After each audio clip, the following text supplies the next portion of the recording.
ఢిల్లీ రామ్లీలా మైదానంలో కాంగ్రెస్ కిసాన్ ర్యాలీ ప్రారంభమైంది. ప్రస్తుతం రాహుల్ గాంధీ మాట్లాడుతున్నారు. లైవ్ చూద్దాం. हिंदुस्तान को शक्ति देता है। आईटी से पहले, उद्योगों से पहले किसान ने नींव रखी थी।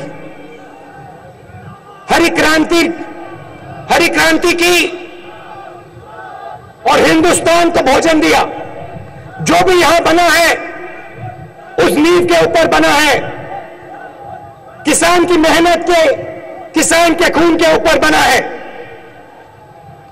सच्चाई यह है,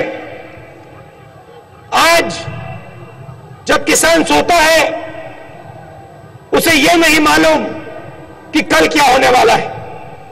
उसे अपनी जमीन के बारे में नहीं मालूम कब उसकी जमीन उससे छीन ली जाएगी। उसे अपनी बेटी की शादी के लिए पैसा बनाने का डर होता है। डर से रहता है, पूरी जिंदगी डर से काटता है। विदर्भ में मैं गया, कुछ साल पहले सूखा पड़ा था और मैंने इंसेक्टिसाइड की बोतल देखी जिसको पीकर किसान ने आत्महत्या की थी।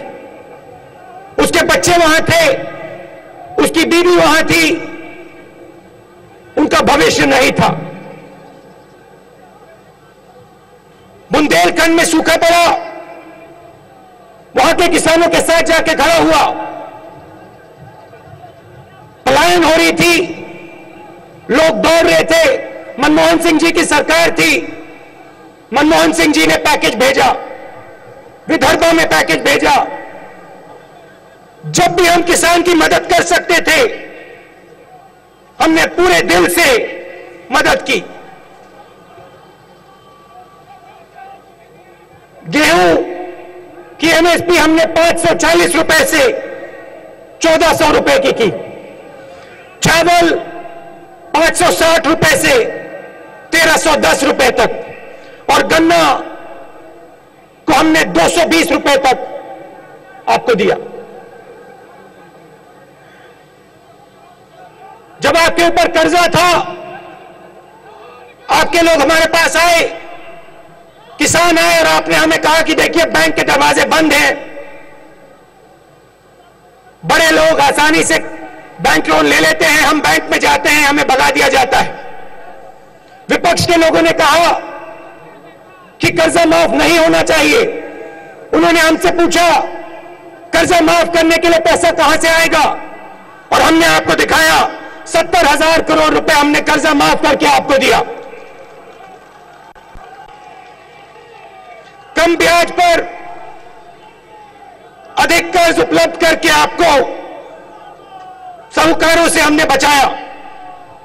मजदूरों के लिए हम मनरेगा लाए कि उनको भी लगे कि वो इस देश की प्रगति में शामिल है। भोजन का अधिकार लाए। जो भी हमने किया कमजोर लोगों के लिए किया, गरीब लोगों के लिए किया।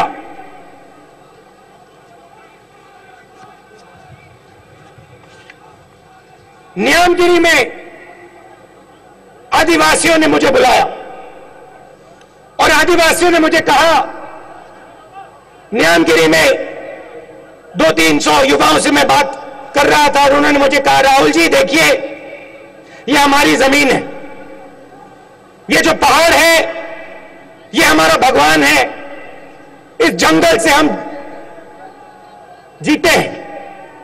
अगर आपने ये जमीन ले ली, अगर आपने ये जमीन उद्योगपति को दे दी तो हमारा यहां कोई भविष्य नहीं रहेगा।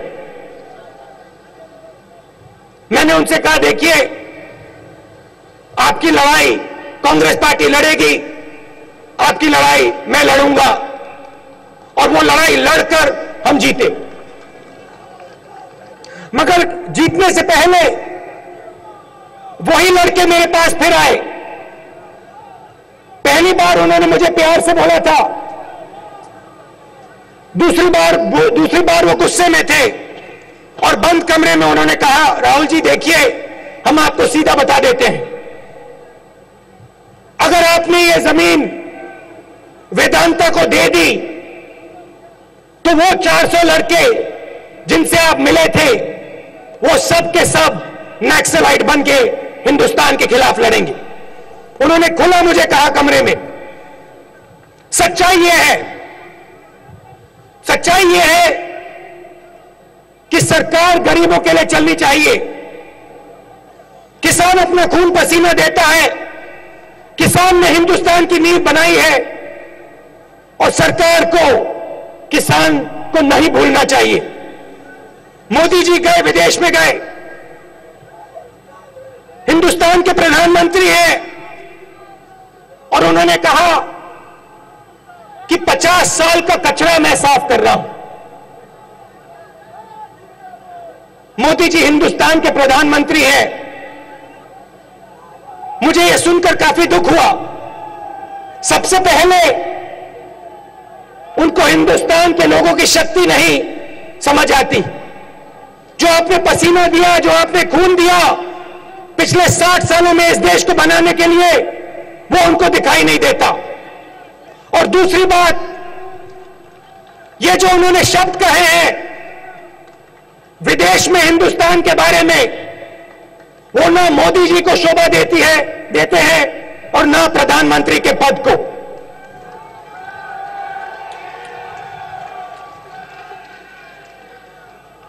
न्यामगिरी के बाद भट्टा परसोल में गया और यहां भट्टा परसोल के किसान आए। आज उन्होंने सोनिया जी को शॉल दिया, प्रधानमंत्री जी को शॉल दिया। मेरी उनसे पुरानी दोस्ती है, मगर जब मैं पहली बार उनसे मिला था, उनके ऊपर पुलिस का हमला चल रहा था। उनको डराया जा रहा था, उनको मारा जा रहा था, उनको काटा जा रहा था। क्यों काटा जा रहा था, क्यों मारा जा रहा था? क्योंकि वो अपने हक के लिए लड़ रहे थे, अपनी जमीन के लिए लड़ रहे थे।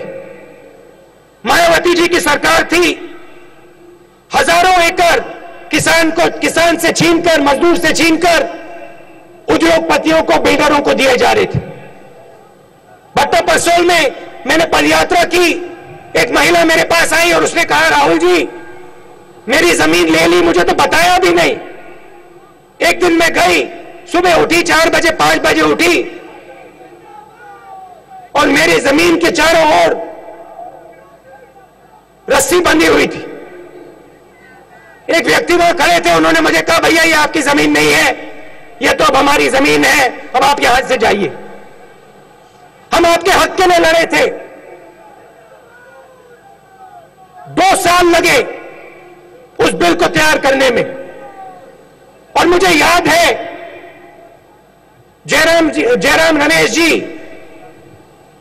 से मैंने बात की थी और उन्होंने मुझे बताया कि मैं सबसे पूछकर यह काम कर रहा हूं।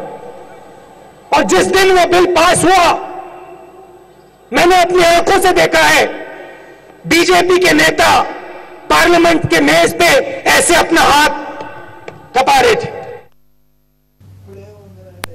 ఢిల్లీ రామ్లీలా మైదాన్ నుంచి ప్రత్యక్ష ప్రసారం ఇంతవరకు చూసాం. ఇవి ఇప్పటివరకు ఉన్న అప్డేట్స్. చూస్తూనే ఉండండి ఎన్టీవీ.